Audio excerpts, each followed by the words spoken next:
அயோத்தலா Ali Khamenei 86 வயசான இவரை CIA மற்றும் மொசாட் போன்ற இன்டெலிஜென்ஸ் அமைப்புகள் கொடுத்த இன்ஃபர்மேஷனை வச்சு அமெரிக்கா மற்றும் இஸ்ரேல் இந்த அயோத்தலா அலி கமேனியும் இவர் ஆட்சிக்கு கீழே இருந்த முக்கியமான மினிஸ்டர்ஸ் ஐஆர்ஜிசி கமாண்டர்ஸை 2 நாளைக்கு முன்னாடி அசாசினேட் பண்ணி முடிச்சிருக்காங்க.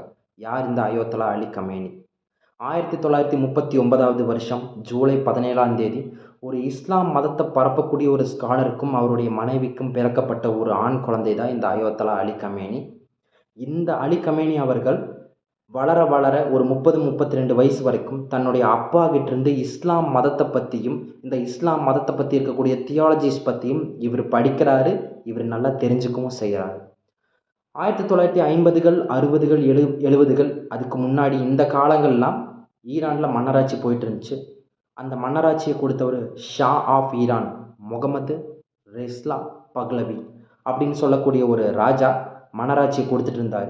1960லேருந்து 1979 வரைக்கும் இந்த கமேனியும் இந்த கமேனியுடைய ஆஸ்தான குருவாக இருக்கக்கூடிய ருஹோலா கொமேனியும் புரட்சிகரமான பல செயல்களில் ஈடுபடுறாங்க. கிட்டத்தட்ட ஒரு புரட்சி படை மாதிரி தான், ஒரு கலகக்காரன், ஒரு புரட்சி படை மாதிரி தான்.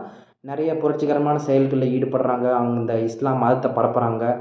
அப்படி தொடர்ச்சியாக இந்த மாதிரி செயல்களில் ஈடுபட்டு 1979ல் மன்னராட்சி வீழ்ந்து கொமேனி தலைமையில் ஒரு ஆட்சி வருது. கிட்டத்தட்ட அந்த ஆட்சியும் சர்வாதிகாரமான ஆட்சி தான். 1979ல் கொமேனி தலைமையில் ஆட்சி வருது. கொமேனி சுப்ரீம் லீடராக இருக்கார், கமேனி பிரசிடெண்ட்டாக இருக்கார். 1981ல் ஈரானுக்கும் ஈராக்குக்கும் ஒரு போர் வருது. அந்த போரில் ஒரு குண்டு வெடிப்பு நடக்குது. அந்த குண்டு வெடிப்பில் கமேனி அவர்களுடைய ரைட் ஹேண்ட் மொத்தமாகவே பேரலைஸ் ஆகிடுது, செயலிழந்துருது. அந்த வலது கை மொத்தமாகவே செயலிழந்துருது. அதுக்கடுத்து 1989ல் கமேனியுடைய ஆஸ்தான குருவாக இருந்த கொமேனி 89ல் மரணிக்கிறார். சுமார் 36 வருஷம் அதுக்கு அடுத்து கமேனி சுப்ரீம் லீடராகவே மெயின்டைன் ஆகிறாரு. ஈரானுடைய ஃபாரின் பாலிசி ஆகட்டும், மிலிட்ரி ஆகட்டும், பாலிட்டிக்ஸ் ஆகட்டும், இது எல்லாமே ஃபைனலாக டிசைட் பண்ணக்கூடியவர் அயோத்தலா அலி கமேனி.